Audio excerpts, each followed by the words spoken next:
الحمد لله الذي فضل سيدنا مولانا محمدا صلى الله تعالى عليه وسلم على العالمين جميعا وأقامه يوم القيامة للمذنبين المتلبسين الخطائين الهالكين شفيعا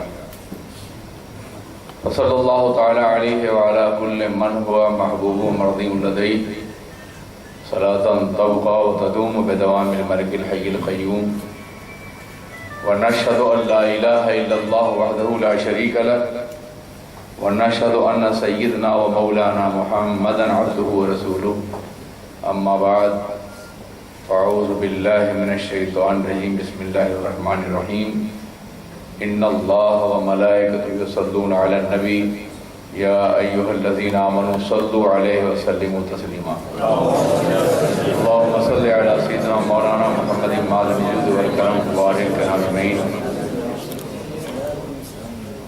نقیب اجلاس حضرت مولانا قائد زمان صاحب قبلہ، عزیز القدر ڈاکٹر وقار، حاضرین کرام السلام علیکم ورحمۃ اللہ وبرکاتہ. مجھے بڑی خوشی ہے کہ اس وقت ایک اہم موضوع پر آپ کو خطاب کرنے کا شرف حاصل کر رہا ہوں. اسلام ایک مکمل نظام زندگی ہے، ایک مکمل دستور حیات ہے جو زندگی کے تمام شعبوں کی رہنمائی کرتا ہے.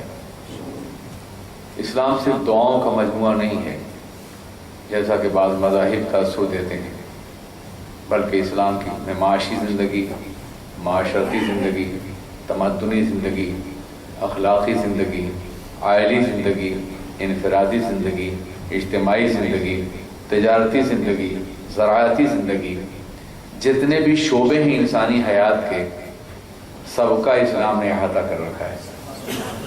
اور قرآن عظیم جو ایک کتاب ہے اس نے زندگی کے تمام شعبوں کے لیے واضح ہدایات فراہم کی ہیں.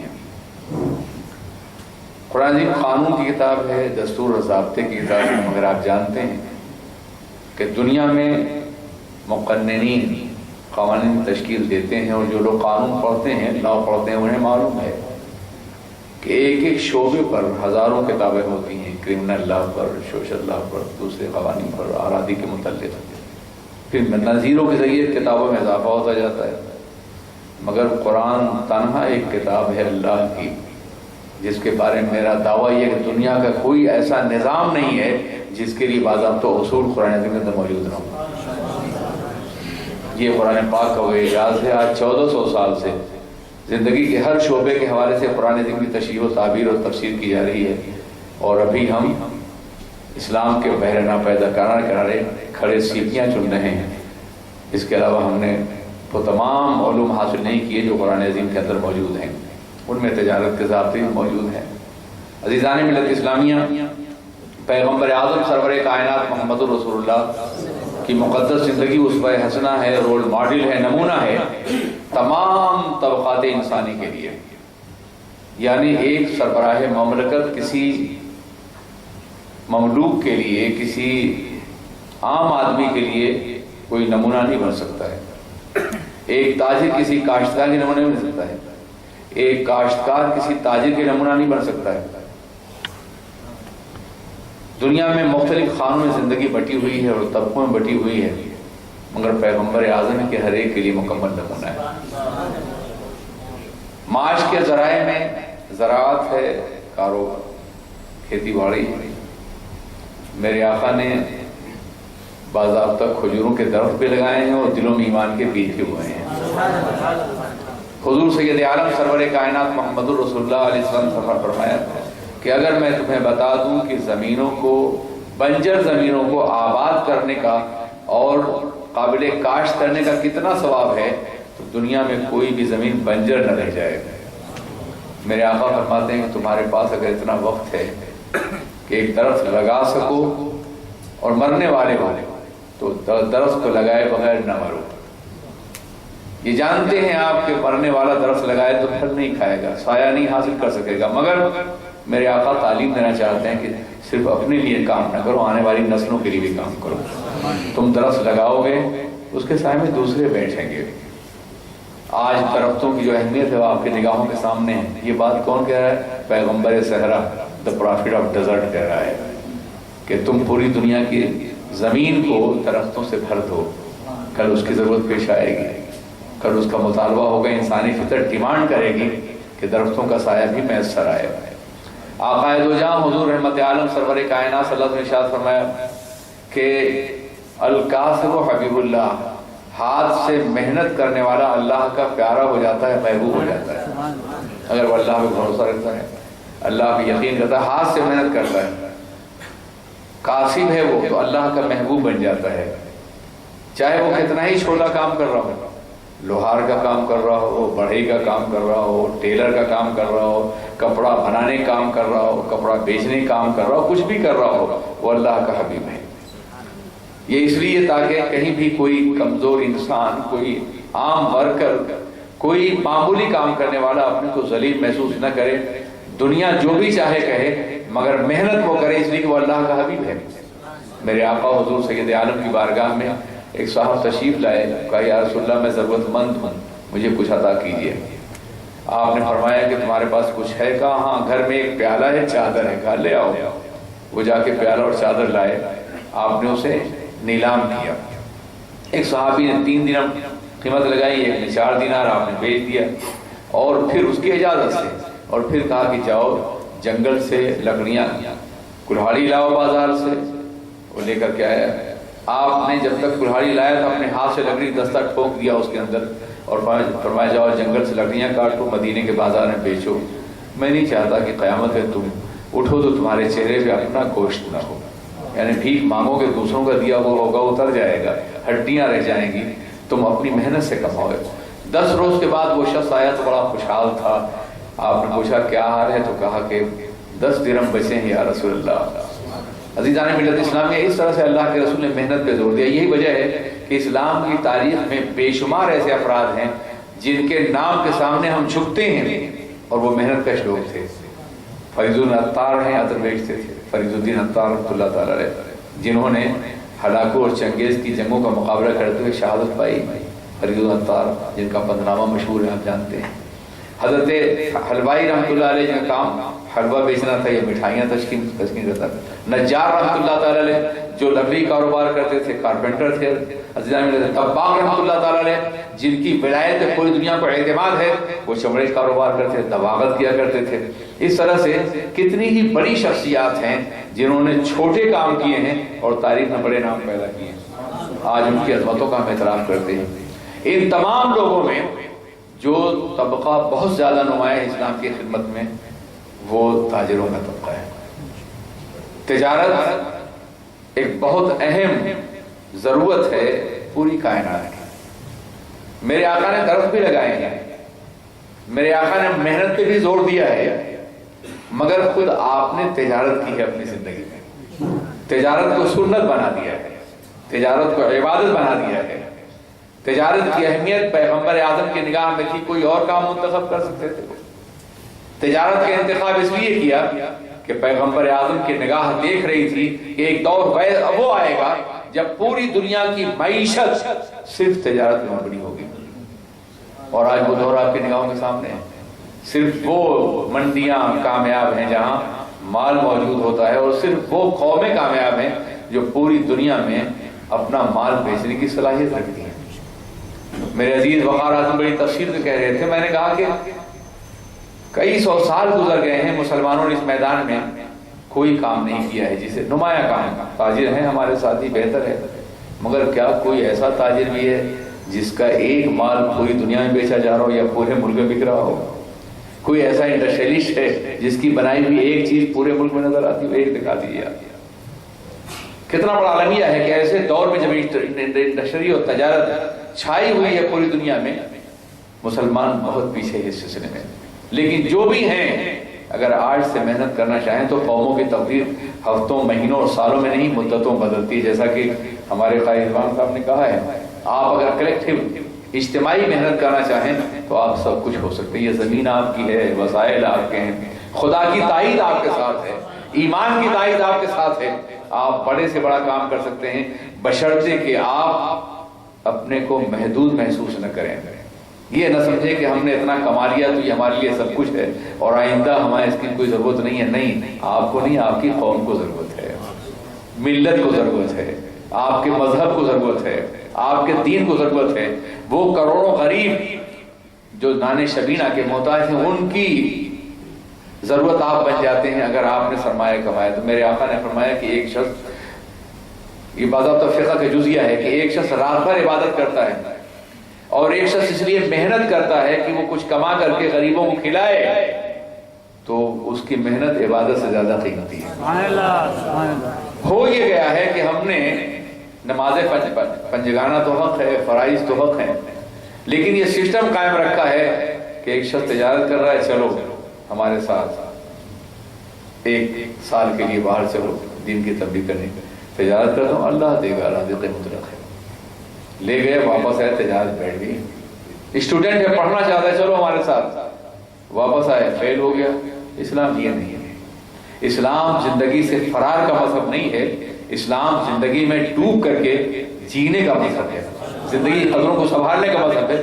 فرار اس لیے فرمایا گیا لا رہبانیت ہے اسلام، اسلام میں رہبانیت نہیں ہے. پیغمبر اعظم سرور کائنات اگر چاہتے تو کعبہ مقدسہ کی دیواروں کے نیچے دعا کرتے اور دنیا مسلمان ہو جاتی ہے. مگر یہ ساری مشقتیں کیوں، یہ ساری زحمتیں کیوں، بدر و حنین کیوں، خیبر و خندق کیوں، پتھروں سے باضابطہ اپنے جسم کو لہو لہان بنانا کیوں؟ تاکہ آنے والی قومیں اس پر عمل کر کے اپنی زندگی کو آگے بڑھا سکیں. عزیزان ملت اسلامیہ، انہی تمام کاموں میں نے بتایا تجارت ایک بڑی اہمیت رکھنے والی چیز ہے. کوئی تو وجہ ہے کہ میرے آقا نے فرمایا تھا التاجر الصدوق الامین مع الانبیاء والصدیقین والصالحین. سچا اور امانت دار تاجر نبیوں کے ساتھ، صدیقیوں کے ساتھ، صالحین کے ساتھ اٹھایا جائے گا. کیا اہمیت ہے سچے امانت دار تاجر کے اندر؟ کیوں اتنا بڑا مقام دیا گیا؟ نبی کے ساتھ اٹھنے کا مقام معمولی تو نہیں ہے.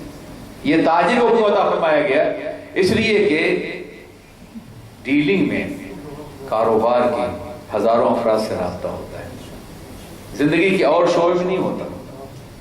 رابطے کا سب سے بڑا ذریعہ تجارت ہے. دنیا کے ہر دور میں، ہر عصر میں ایک تاجر اگر کامیاب ہے تو ہزاروں لاکھوں افراد سے رابطہ رکھتا ہے.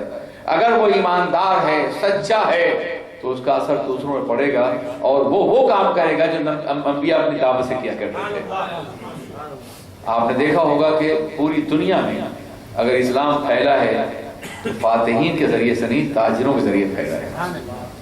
تجارت کے ذریعے سے آپ چلے جائیں، کوئی دنیا کا جائزہ لیں، یہ آج پورا انڈونیشیا جو مسلمان ہے وہ تاجروں کے ذریعے سے ہے. شاید آپ کو معلوم نہیں ہوگا کہ 1492 میں جب اسپین کا زوال ہوا ہے تو ایک مایوسی پھیل گئی کہ اب اسلام کو کوئی زمین حاصل نہیں ہوگی. سب سے بڑا مرکز علمی فکری مرکز ٹوٹ چکا ہے، زوال پذیر ہو گیا ہے اسلام، اس لیے اب اسلام آگے نہیں بڑھے گا. لیکن 1942 یعنی 1492 یہ وہی زمانہ ہے جب امریکہ دریافت ہوا ہے کولمبس کے ذریعے سے، اور کولمبس بھی کسی مسلمان ایڈمرل کا شاگرد تھا جو اسپینش تھا. یہ بہت کم لوگ جانتے ہیں. اگر اسپین میں زوال نہ ہوا ہوتا تو آج کم از کم 1/3 سے زیادہ آبادی امریکہ کی صرف مسلمانوں کی ہوتی، اسپینش مسلمانوں کی. لیکن زوال نے ہمیں یہ دن دکھایا بہرکیف. لیکن اگر ایک طرف اسپین کا زوال ہوا ہے تو دوسری طرف انڈونیشیا جیسی بڑی مملکت جو ہے ایمان لے آتی ہے. اسلام کی فطرت میں قدرت نے لچک دی ہے، اتنا ہی ابھرے گا جتنا کہ تباہ ہو گئے. جہاں میں اہل ایمان صورت خورشید جیتے ہیں، ادھر ڈوبے ادھر ڈوبے نکلے، ادھر ڈوبے ادھر نکلے. ہوا یہ تھا کہ کچھ عرب تاجر مال تجارت کشتیوں پہ لاد کر کے گزر رہے تھے. انڈونیشیا کے قریب کشتی ایک چٹان سے ٹکرائی، بکھر گئی. انہوں نے اپنا مال سمیٹا اور کسی طرح سے ساحل پہ اترے، دیکھا آبادی وہاں بیچنا شروع کر دیا. تو ایک طرف ایک ہاتھ سے مال بیچتے تھے اور دوسرے ہاتھ سے قرآن کی تعلیم بھی پیش کر رہے تھے. اور آج آبادی کے اعتبار سے دنیا کی سب سے بڑی مملکت صرف تاجروں کے ذریعے سامنے آئی ہے. ہندوستان کی زمین میں دیکھیے، مالابار کے ساحل پر، اسی طریقے سے سندھ کے ساحل پر اسلام محمد ابن قاسم سے بہت پہلے پہنچا ہے. یہ تاجروں کے ذریعے پہنچا ہے. ابو الحسن نامی تاجر تھے جنہوں نے عہد تابعین میں باضابطہ عرب سے مال تجارت لے کر کے یہاں بیچتے تھے، اور وہ پہلے انسان ہیں جنہوں نے مالابار کے ساحلوں پہ اسلام کی دعوت دی ہے اور ہزاروں افراد کو مسلمان کیا۔ وہ تاجر تھے۔ عزیزان ملت اسلام، آپ افریقہ چلے جائیے، افریقہ میں جتنے ساحلی علاقے ہیں یعنی سمندروں کنارے والے، وہ بیشتر مسلم ہیں، اس لیے کہ وہاں مسلمان تاجر پہنچے تھے۔ اس زمانے میں تجارت کشتیوں کے ذریعے سے ہوتی تھی، اور سمندروں پر صدیوں تک صرف مسلمانوں کا غلبہ تھا۔ 14ویں 15ویں صدی عیسوی تک تمام سمندروں پر، وہ یورپ کی طرف جا رہے ہوں، بہ رہے ہوں، یا ایشیا کی طرف بہ رہے ہوں، یا افریقہ کی طرف، ان تمام سمندروں پر صرف اور صرف مسلمان کشتی رانوں کا قبضہ تھا، تاجروں کا قبضہ تھا۔ اس لیے کہ قرآن نے کہا تھا وَحَمَلْنَاهُمْ فِي الْبَرِّ وَالْبَحْرِ، ہم نے تم کو باضابطہ غلبہ عطا فرمایا ہے سمندروں پہ بھی اور کشتی زمینوں پر بھی۔ مسلمان اس روح کو سمجھتا تھا۔ قرآن پاک میں آیت کیوں آئی تجارت کے بارے میں کہ ہم نے تمہیں تجارت کے لیے غلبہ عطا فرمایا ہے، ہم نے غالب کیا ہے تمہیں سمندروں پر۔ پیغمبر اسلام نے سمندر کا سفر نہیں کیا تھا، صحرا کے پیغمبر تھے، مگر قرآن عظیم میں کشتیوں کا تذکرہ ہے، وہ کشتیاں جو مال لاد کر کے ایک مقام سے دوسرے مقام تک پہنچاتی ہیں۔ یہ تذکرہ کیوں قرآن پاک نے کیا؟ اس کا دعوت سے کیا تعلق ہے؟ اس کا تبلیغ کے سے کیا تعلق ہے تعلق۔ مال تجارت لے کے مسلمان جائیں گے، ان کا کردار، ان کا کیریکٹر، ان کی امانت، ان کی دیانت، ان کی فراست، ان کی صداقت اسلام کا حقیقی چہرہ پیش کرے گی۔ اس لیے دنیا کے بیشتر ممالک میں مسلمان تاجر گئے ہیں، وہ ایک ہاتھ میں مال تجارت لے کے جاتے تھے اور دوسرے ہاتھ میں قرآن لے کے جاتے تھے۔ مسلمان جہاں بھی گیا ہے اپنے دین کے ساتھ گیا ہے، اپنی کتاب کے ساتھ گیا ہے، اپنی شریعت کے ساتھ گیا ہے، مال تجارت لے کے گیا ہو، کاروبار کے لیے گیا ہو، مگر دین اس سے کبھی جدا نہیں ہوا ہے۔ وہ عرب کے صحرا سے نکلا، یورپ میں پہنچا، روم کی سرزمین پہ روم نے آواز دی ہوگی، جلووں نے پکارا ہوگا، مگر وہ نگاہ بچائے بچائے گزر گیا، اور ہندوستان کی زمین پہنچا، وہاں بھی اس کا یہ حال، یا عبور سے گنگا وہ دن ہے یاد تجھ کو، اترا تیرے کنارے جب کارواں ہمارا۔ ایران کی سرزمین پہنچا، 25 سال کے اندر پورا ایران مسلمان ہو گیا۔ یہ مسلمانوں کے کردار کی وجہ تھی۔ پیغمبر اسلام نے مسلمانوں کو قرآن دیا بھی تھا اور قرآن بنا بھی دیا تھا۔ یہ کیسے ممکن ہے کہ جو لوگ قرآن نہیں سمجھتے وہ دین لے آئیں، قبول کریں اسلام کو؟ آج ہمیں شکوہ ہے ہمارے پاس یہ ذرائع نہیں، وہ ذرائع نہیں، وہ ذرائع نہیں۔ ایک ذریعہ ہے ہمارے پاس جو سب سے بڑا ہے، جو قرون اولیٰ میں بھی تھا۔ اللہ کے رسول نے مسلمانوں کو قرآن دیا تھا اور مسلمانوں کو قرآن کے سانچے میں ڈھال دیا تھا۔ مسلمان چائنا پہنچے، اسلام لوگ لے آئے، ہندوستان آئے، اسلام لوگ لے آئے، قرآن نہیں جانتے تھے، وہ مسلمانوں کو دیکھ رہے تھے، ان کا کردار دیکھ رہے تھے، ان کا کیریکٹر دیکھ رہے تھے۔ دنیا ان قرآنوں سے نگاہیں بند کر سکتی ہے جو غلافوں میں چھپے ہوئے ہوں، مگر ان قرآنوں سے نگاہیں نہیں بند کر سکتی جو زندگیوں سے چھلک رہے ہیں۔ آج اگر 1 ارب 50 کروڑ مسلمان قرآن کے سانچے میں ڈھل جاتے تو یہ سارے الزامات جو ہم پر لگے ہوئے ہیں یہ خود بخود اب لگتے ہی نہیں، اپنی موت آپ مر جاتے۔ زمانہ خود جواب دیتا مسلمان ایسا نہیں ہے، حالات خود جواب دیتے مسلمان جھوٹے ہو تم، مسلمان ایسا نہیں ہے۔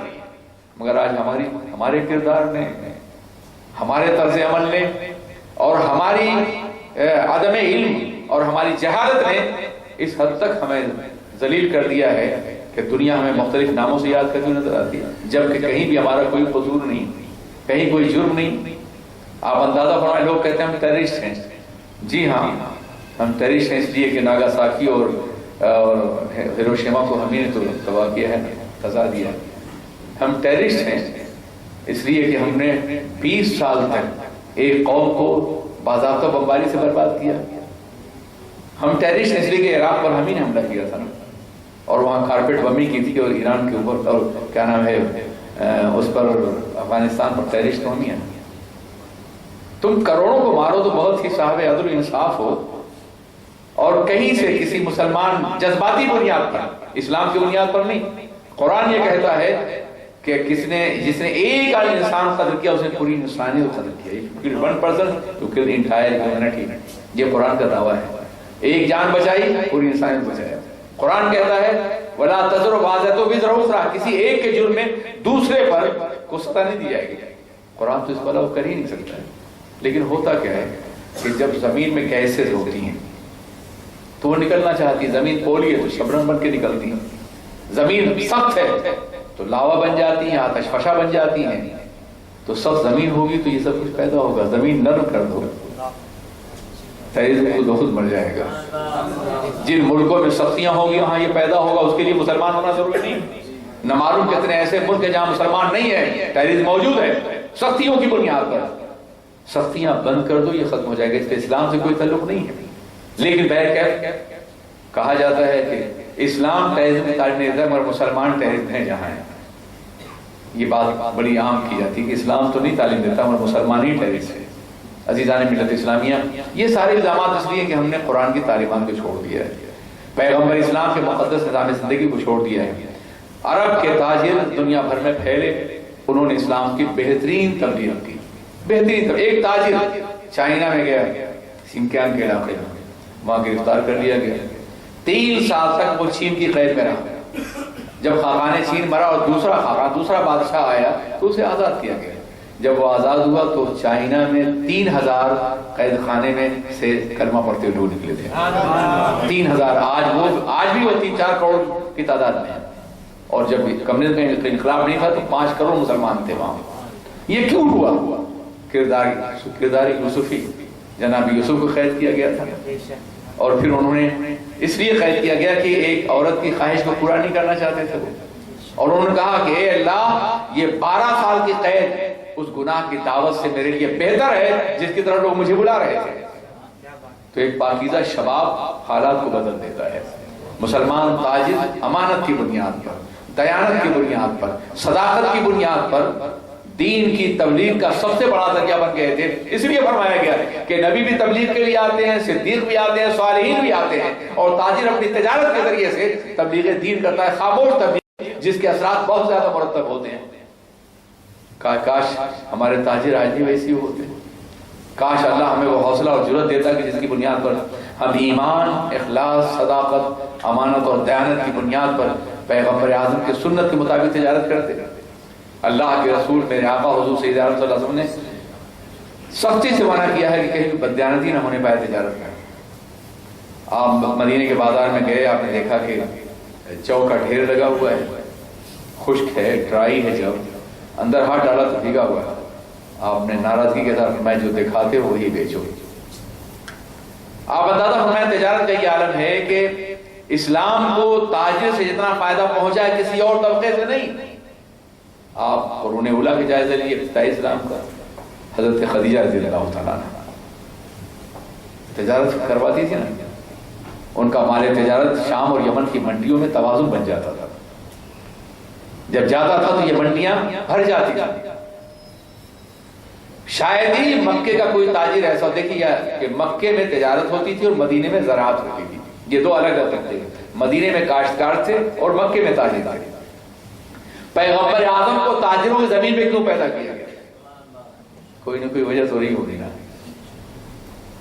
آپ پیدا ہوئے تاجروں کی زمین میں پیدا ہوئے. جناب خدیجہ تاجر تھی اور ان کے مال سے اللہ کے رسول خود تجارت فرمائی. آپ اندازہ فرمائیں تجارت اللہ کے رسول نے فرمائی جناب خدیجہ کے مال سے. یہ مداربت تھی. لوگ کہتے ہیں کہ انہیں خدمت پر رکھا گیا تھا, اجرت پر, وہ اجیر بھی نہیں تھے, خدمت بھی. مداربت کا مطلب یہ ہوتا ہے کہ مال آپ کا ہے, محنت میری ہے, اور پرافٹ میں ہم شیئر کرتے ہیں. اس بنیاد پہ جناب خدیجہ کے مال کو انہوں نے شام اور کی منڈیوں میں بیچا, اور اسی بنیاد پر جناب خدیجہ ایمان نے ان کی امانت کو دے کر کے اور ان کا تقویٰ دے کر کے اور وہ بے پناہ فائدہ جو امانت کی بنیاد پہ حاصل ہوا تھا اس کو دیکھ کے وہ ایمان بھی لائی اور سرکار کے قدم عزت سے وابستہ بھی ہوئی. اور جب اسلام لے کے 25 سال کی عمر سے لے کر کے اور 40 سال کی عمر تک, کتنا زمانہ ہوتا ہے؟ 15 سال کا تجارت کا زمانہ ہے میرے آقا, بزنس کا زمانہ ہی ہے. آپ نے بزنس کو عبادت کا مقام دے دیا ہے اپنے عمل کے ذریعے سے, اپنے کردار کے ذریعے سے. 40 سال کی عمر میں جب آپ نے نبوت کا اعلان کیا تو حضرت خدیجہ کہ اب نہیں, اب میرا مال, میرا گھر, میرا سب کچھ آپ کے لیے.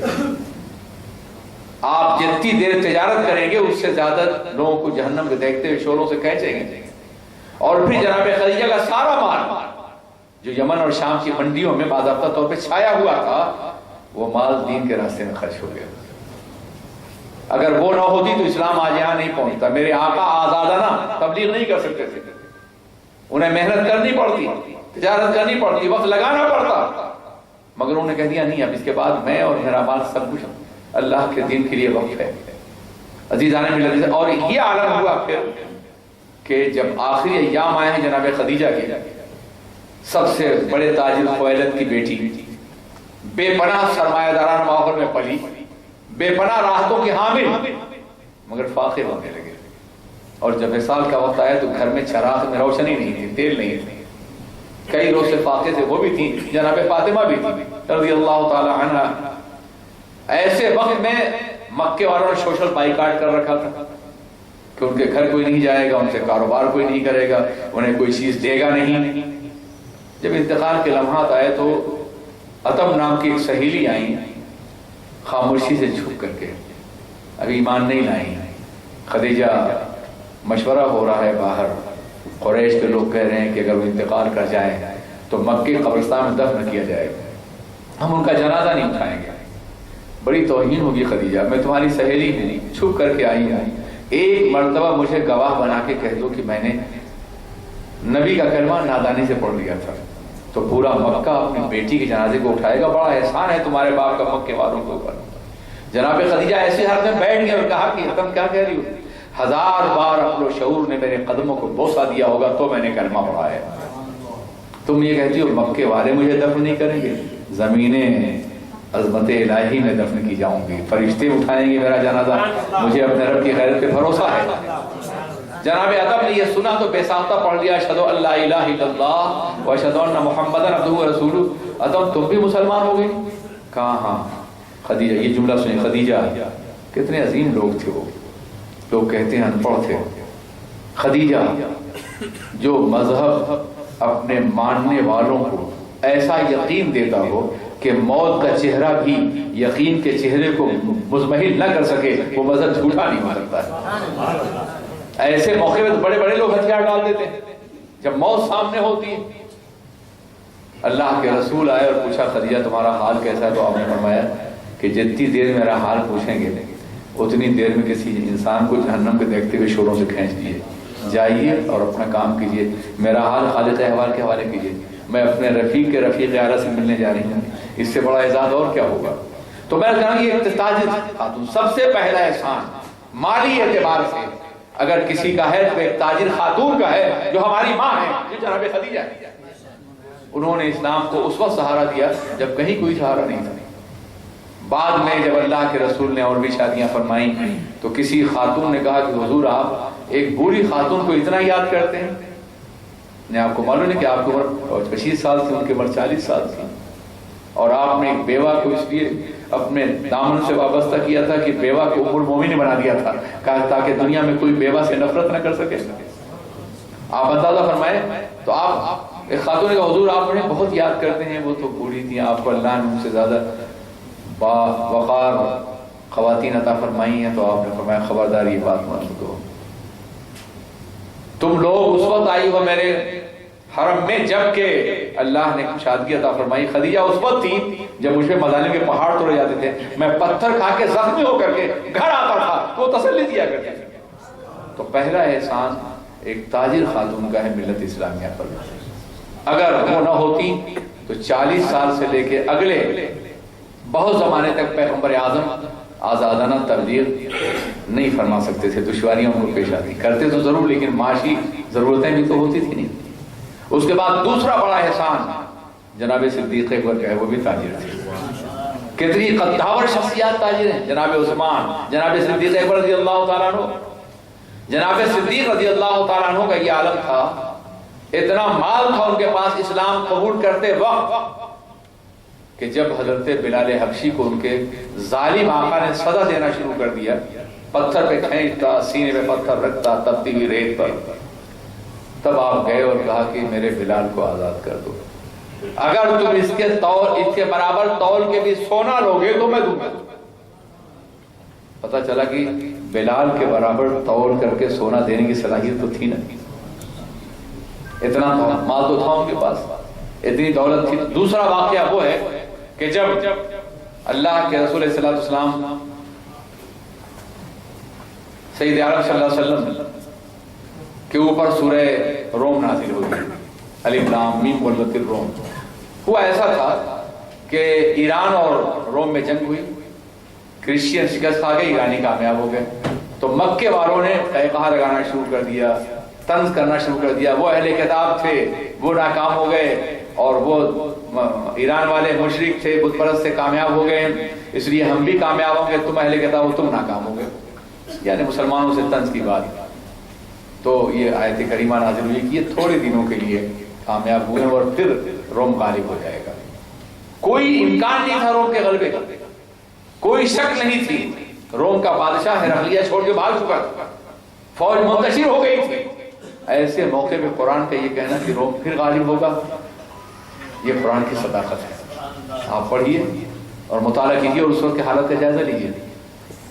عزیزان ملت اسلامیہ، جب یہ آیت کریمہ اتری تو حضرت صدیق اکبر سے کافروں نے کہا کیا کہتے ہیں ہم روم کا بادشاہ دوبارہ آ جائے گا، اپنی سلطنت چھوڑ چکا ہے، قوت بکھر گئی. کہا یہ قرآن ہے میرے نبی پہ نازل، وہ ہوگا کامیاب ہوگا دوبارہ.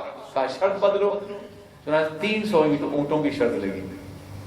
جناب صدیق نے کہا کہ اگر روم کامیاب ہوگا 300 اونٹ تم دو گے، اور اگر ناکام ہوا تو میں دوں گا. انہیں یقین تھا کامیاب روم ہوگا، قرآن نے کہہ دیا. 300 اونٹ دینے کی صلاحیت تھی تب تو انہوں نے شرط بدلی تھی. اللہ نے بڑی دولت سے نوازا تھا. اپنے دور میں پورے حجاز کے مقدمات کا فیصلہ وہ کرتے تھے. فرماتے ہیں ایمان بعد میں لایا ہوں اللہ، مگر میں نے کبھی شرک نہیں کیا، کبھی ظلم نہیں کیا، کبھی کوئی حرام چیز نہیں کھائی. ایسا لگتا ہے کہ خدا نے صدیق کو نبی کی رفاقت کے لیے پہلے ہی سن لیا. وہ جناب صدیق ہیں کہ انہوں نے ہر مرحلے میں اسلام کو طاقت عطا فرمائی. مدینہ آپ تشریف لے گئے، مسجد عزیز میں 50,000 کے بارے سر ہے نا، آپ جاتے ہیں، جانتے ہیں کیسے بنی.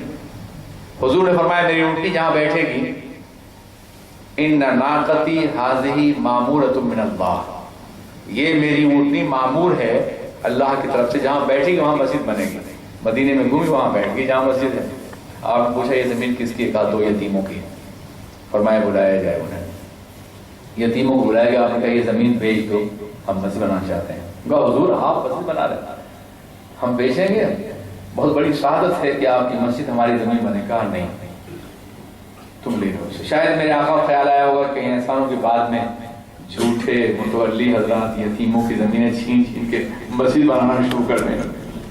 اس دور کا انسان جو مسجد سے وابستہ ہوتا تھا تقویٰ کی اعلیٰ ترین مثال ہوتا تھا. شاید آپ کو معلوم قرآن پاک نے کرائٹیریا مقرر کیا ہے کہ کون متولی ہو سکتا ہے. انما یعمر مساجد اللہ من آمن باللہ والیوم الآخر ولم یخش الا اللہ. اللہ کی مسجدوں کو آباد کرنے کا، بنانے کا حق اسے ہے جو اللہ پہ ایمان لائے، نیک عمل کرے اور اللہ کے علاوہ کسی سے نہ ڈرے. کہ آج کے متولی اور ٹرسٹی حضرات اس پہ پورے اترتے ہیں؟ خدا کرے انہیں اترنے کی صلاحیت میں میسر آئے. وہ بہت بڑی ذمہ داری قبول کر رہے ہیں. بہر کے تو انہوں نے کہا نہیں قیمت لینی ہوگی، اسی خیال سے کہ بعد میں کہیں ایسا نہ ہو. آپ نے فرمایا کون اس کی قیمت ادا کرے گا؟ تو جناب صدیق کھڑے ہو گئے. ہجرت کر گئے تھے، اپنا گھر تجارت و کاروبار بیٹھ چکا تھا، مگر کھڑے ہوئے کچھ کما کے پہلے سے رکھا تھا اور آپ نے مدینے کی مسجد کی زمین کی قیمت خود ادا کی. آج جو مسجد نبوی ہے یہ موقوفہ زمین ہے جناب صدیق کی. ایک سجدے کا ثواب 50,000 کے برابر، کروڑوں سجدے روز ہوتے ہیں، اور قیامت تک جتنے سجدے ہوں گے سب کا ثواب جناب صدیق کو ملے گا. آپ اندازہ موقوفہ زمین ہے، اور جہاں سرکار نے سجدہ کیا وہ بھی موقوفہ ہے. جہاں سرکار کا روضہ اقدس ہے، جہاں ان کی زمین عرش عظیم سے زیادہ بلند ہے، وہ بھی موقوفہ ہے. صدیق نے زمین پہ عرش عظیم کو اتار دیا ہے. اتنا بڑا ایثار ایک تاجر نے کیا ہے. جہاں 70,000 فرشتے سلام کرنے کے لیے آتے ہیں، وہ زمین پہ ایک تاجر نے دی ہے. جہاں اولیاء کرام حاضر ہوتے ہیں، وہ زمین پہ ایک تاجر نے دی ہے. جہاں شہبر جبریل کی آواز سنائی دیتی ہے، وہ زمین بھی ایک تاجر نے دی ہے. اور جہاں وحی الہی اترتی تھی، وہ زمین بھی ایک تاجر نے دی ہے. اور جہاں سے قافلے دین کی راہوں میں روشن کرنے کے لیے چراغ بدر و حنین، خیبر و خندق میں اترے ہیں، وہ زمین بھی ایک تاجر نے دی ہے. اور جہاں بیٹھ کر کے فتح مکہ کا فیصلہ کیا گیا ہے، وہ زمین بھی ایک تاجر نے دی ہے. آپ نے یہ کہا ہے کہ تجار کا کردار کیا ہے دین کے سلسلے میں. میں کہتا ہوں مطالعہ کیجئے تو آپ کو معلوم ہوگا کہ تاجروں سے بڑھ کر کے دین کی عملی خدمت کسی اور نے نہیں کی ہے، مالی اعتبار سے ہر دور میں انہوں نے کی، ہر عصر میں کی ہے. دوسرے عظیم تاجر جناب عثمان غنی، انہیں غنی کہا اس دنیا پہ جاتا ہے کہ انہوں نے اپنے دولت سے اسلام کو بے پناہ تقویت عطا فرمائی ہے، بے پناہ قوت بخشی ہے آپ نے. جناب صدیق کا تو عالم یہ ہو گیا تھا کہ جب غزوہ تبوک کے موقع پر اسلام نے آواز دی تو آپ پاس کچھ نہیں تھا، اپنے گھر کا سامان، یعنی وہ تاجر جو بلال کو سونا دے کے خریدنا چاہتا ان کے برابر، جو مسجد نبی زمین خرید رہا ہو لیکن دین میں سب کچھ لٹا دیا انہوں نے. اور پھر جب وہ وقت آیا کہ غزوہ تبوک کے موقع پر رومیوں سے جنگ تھی، آپ نے چندہ طلب فرمایا تو اپنے گھر کا سارا سامان کوٹلی باندھ کے لے کے بارگاہ رسول حاضر ہوئے. سوچا کہ میرا پیراہن میں کسی کفن نہ بن جائے، بن سکتا ہے تو آپ نے پیراہن بھی اتار دیا، کرتا بھی، ایک ٹاٹ اور کانٹوں سے سی کے آپ پہنچے. حضور نے فرمایا کہ اس سے پہلے جناب عمر فاروق پہنچے تو انہوں نے آدھا مال پیش کیا تھا، انہوں نے پورا مال پیش کیا. تو جب وہ پہنچے تو حضور نے پوچھا تھا ما ترکت فی بیتک یا عمر، اے عمر تم نے گھر میں کیا چھوڑا ہے؟ اور جب جناب صدیق پہنچے تو آپ نے کہا اترکت شیئا فی بیتک یا ابا بکر، اے وہ گھر میں کچھ چھوڑ آئے ہو؟ انداز سوال بتا رہا ہے کہ دیکھ رہے کہ وہ کچھ چھوڑ کے آئے، چھوڑ کے نہیں آئے. آپ نے کہا کہ ترکت فی بیتی اللہ و رسولہ، میں اپنے گھر میں اللہ اور رسول کو چھوڑ آیا ہوں. اور پھر سرکار نے سارا مال پورے مال میں پھیلا دیا اور کہا کہ صدیق کا مال سب پر غالب ہے. جناب عمر نے کہا واللہ صدیق ابو بکر میں آپ کے سلسلے میں نیکیوں مقابلہ کبھی نہیں کر سکوں گا. سب کچھ لٹایا دین کے راستے میں، سب کچھ قربان کیا. اور آج اسی قربانی کا صدقہ تھا کہ زندہ رہے تو یار غار بن کے، حرام فرمائے تو یار مزار بن کر کے، نہ زندگی میں جدا ہوئے اور نہ اب تک جدا ہوئے. عزیزان ملت اسلامیہ، یہی نہیں جب آپ خلیفہ بنے تو پیٹھ پہ خلافت کا عہد لینے کے بعد پیٹھ پہ کپڑا لے کر کے مدینے بازار بیچنے جا رہے تھے. جناب عمر نے کہا کہ کہاں جا رہے ہیں جناب آپ؟ کہا کہ بازار میں. یہی میں کرتا ہوں پھر کروں گا. کہا جناب آپ کو خلافت کی ذمہ داریاں سنبھالنی ہیں، اب آپ یہ کیسے کریں گے؟ کہا عمر پھر میرا خرچ. کہا کہ ہم آپ کا وظیفہ مقرر کرتے ہیں. چنانچہ ان کو ایک عام آدمی کے برابر بیت المال سے وظیفہ مقرر کیا گیا، عام آدمی کے برابر. اور ایک بار ایسا ہوا کہ ان کی شریک زندگی کو حلوہ کھانے کا شوق ہوا تو تھوڑا تھوڑا پیسہ بچا کے انہوں نے حلوہ بنایا. انہوں نے پوچھا یہ حلوہ کیسے ہے؟ کہا کہ وہ میں نے تھوڑا تھوڑا پیسہ بچایا ہے. کہا اچھا تو اتنا بچ سکتا تھا، اتنا کم کر دیا، اتنا کم کر دیا. سمجھا آپ نے؟ اس طرح سے ایک عظیم تاجر نے صدیق بن کر کے تصدیق کا اعلیٰ ترین مقام. اور میرا خیال یہ ہے کہ جب سرکار نے فرمایا کہ التاجر الصدوق الامین مع الانبیاء والصدیقین والصالحین، سچا اور امانت دار تاجر انبیاء صدیقین کے ساتھ اٹھایا جائے گا، تو صدیقی نسبت ہی قائم کرنی تھی کہ ہر دور میں جو تاجر ہوگا وہ صدیق کے نقش قدم پر چلے گا. عزیزان ملت اسلامیہ، اس کے ساتھ ساتھ آپ دیکھیں کہ جناب عثمان غنی بے پناہ سرمایہ دین کے راستے میں خرچ کیا انہوں نے جب بھی ضرورت ہوئی ہے. مدینہ طیبہ گئے، پانی کی کمی تھی. ایک کنواں تھا جو یہودی کی ملکیت تھا اور اس کا پانی وہ بیچتا تھا. لوگ بھوکے رہتے، کئی پیاسے رہتے کئی روز تک. جب جہاں بلب ہوتے تو کچھ ہوتا تو جا خرید لیا کرتے تھے. آپ نے صحابہ سے کہا کہ ہے کوئی جو مدینے میں کنواں کھدوا دے؟ جناب عثمان غنی کھڑے، نہیں کھدوا دے نہیں، وہ کنواں خرید لے یہودی سے. آپ نے کہا میں گئے یہودی سے بات کی، اس کا 10,000 دینار پورے کنویں کی قیمت ہے، مگر میں پورا نہیں بیچوں گا، آدھا بیچوں گا. تو حیرت تھی کہ آدھا کنواں کیسے بکے گا؟ تو کہا کہ ایسا ہے کہ 5,000 آپ دے دیے، ایک روز مسلمان پانی بھریں گے اور دوسرے روز پورے مدینے والے، اس طرح آدھا بھی جائے گا. تو وہ آئے حضور کو آدھا بیچ رہا ہے. تو آپ نے کہا کہ جاؤ آدھا ہی خرید لو. جب آدھا خرید لے گا تو آپ نے مدینے میں اعلان کروا دیا کہ ہماری باری میں مسلمان بھی یہودی بھی سب لوگ پانی بھر لیں. دوسرے روز کوئی نہیں گیا. تو وہ آئے گا کہ وہ آدھا بھی خرید لیا. یعنی یہ ایثار کا جذبہ تھا۔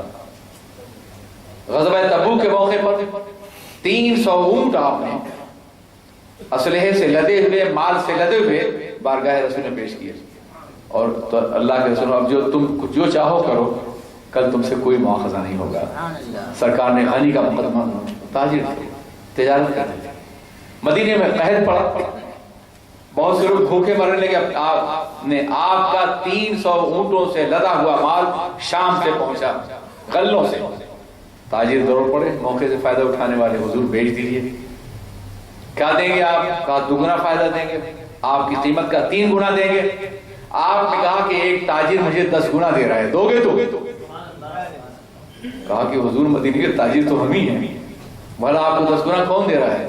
کہا میرے اللہ نے وعدہ فرمایا ہے کہ جو ایک نیک عمل کرے گا 10 گنا ثواب ملے گا۔ میں مدینے کے غریبوں کو حکم دیتا ہوں یہ سارا مال اٹھا لے جائیں اور اپنی بھوک کو ختم کر دیں۔ یہ تجار کا کردار رہا ہے، بہت وسیع موضوع ہے یہ۔ اس کے بعد آپ دیکھیں تو صلحائے امت میں ہزاروں کی تعداد ایسی ہے جس نے تجارت کیا ہے۔ ہمارے اور آپ کے امام اعظم ابو حنیفہ رضی اللہ عنہ، جن کا ملت اسلامیہ پر اتنا بڑا احسان ہے کہ قیامت تک ملت اسلامیہ ان کی احسان سے اپنی گردن اٹھا نہیں سکتی۔ اسلام کی تشریح حیثیت کو حدیث مبارکہ کے ذریعے سے قوانین اصل کے باضابطہ قانون کی حیثیت دینا، یہ ان کا سب سے بڑا کارنامہ ہے۔ ان کے بعد ان کے شاگرد امام یوسف ہیں، امام محمد ہیں، امام مظفر ہیں، ان کی بے شمار خدمات ہیں۔ ان کی حیات میں بولنے کا موقع نہیں، صرف یہ بتاؤں گا کہ یہ کپڑے کے تاجر تھے، کپڑے کی تجارت کرتے تھے، اور ایک مرتبہ سینکڑوں تھان کپڑے کے آئے، بھیجے، آپ نے بیچے، اور پھر گھبرا کے کہا جاؤ واپس لاؤ۔ لوگ گئے، واپس لائے۔ کیوں حضور آپ نے کیوں؟ کہا اس میں ایک تھان ڈیفیکٹڈ تھا، یعنی بیچ میں کپڑا کہیں خراب تھا۔ اب مجھے معلوم ہے کہ وہ کون تھان تھا، سب کھول کے دیکھو، اسے کاٹ دو، اس کے بعد پھر بیچو اسے۔ عالم ایک ایک شخص آیا مال بیچنے کے لیے، وہ کہہ رہا تھا اس کی قیمت 4000 دینار، 400 دینار ہے۔ آپ نے بازار کی قیمت معلوم کی، کہا نہیں تم 600 لے جاؤ، اس لیے کہ تم کم قیمت اپنے مال کی لگا رہے ہو۔ وہ تاجر تھے۔ اس کے بعد تاجروں کا ایک طویل سلسلہ آپ کو نظر آئے گا، جو اولیاء کرام ہیں، فقہائے امت ہیں، جنہوں نے ہر دور میں دین کی خدمت کی ہے۔ یہ واقعہ میں نے اس لیے بیان کیا تاکہ آپ یہ انداز کر سکیں کہ یہ طبقہ بہر کیف ایک بڑا اہم رول ادا کر رہا ہے اس وقت سے لے کر اور آج تک۔ آج بھی افریقہ میں سینکڑوں مساجد تاجروں ہی نے بنوائی ہیں، بڑی خوبصورت مساجد۔ آپ ڈربن چلے جائیے، آپ پریٹوریا چلے جائیے، آپ جوہانسبرگ چلے جائیے، عظیم الشان مسجدیں قائم ہیں، تجارت پیشہ افراد نے بنائی ہیں۔ مگر اب ذمہ داریاں کچھ بڑھ گئی ہیں۔ مسجدوں کے علاوہ بھی مسجدوں کو آباد کرنے والی قوم پیدا کرنا آپ کی ذمہ داری ہے۔ عالم یہ ہے اس وقت کی 90% ہمارے بچے دین سے ناواقف ہیں، 95%، بلکہ 99 کہتے ہیں۔ ہمارے مدرسوں میں جو بچے آتے ہیں وہ 1% بھی نہیں آتے، اور وہ پڑھنے کم آتے ہیں، پڑھنے زیادہ آتے ہیں۔ اتنے غریب ہوتے ہیں کہ وہ پڑھنے کیا بیچارے، پھر بھی ان میں اللہ کچھ لوگوں کو جیسے لوگوں کو اٹھا دیتا ہے، تھوڑی بہت خدمت ہو جاتی ہے۔ ورنہ بڑا خراب حال ہے ان لوگوں کے لیے جو دین کے لیے کام کر رہے ہیں۔ 300 سال ہو گئے بر صغیر ہند و پاک میں جب کوئی حکومت آپ کو سپورٹ نہیں کر رہی، 300 سال سے ان غریب علماء نے مسجدوں کو آباد رکھا ہے، دین کو باضابطہ قائم کر رکھا ہے۔ آج ہمارے سینوں میں جو دل ایمان والا ہے، پیشانی میں سجدے ہیں، یہ انہی علماء کا صدقہ ہے۔ مگر یہ بہت غریب طبقے سے آئے ہیں۔ پوچھا جاتا ہے کہ یہ قیادت کیوں نہیں کرتے، لیڈرشپ کیوں نہیں کرتے؟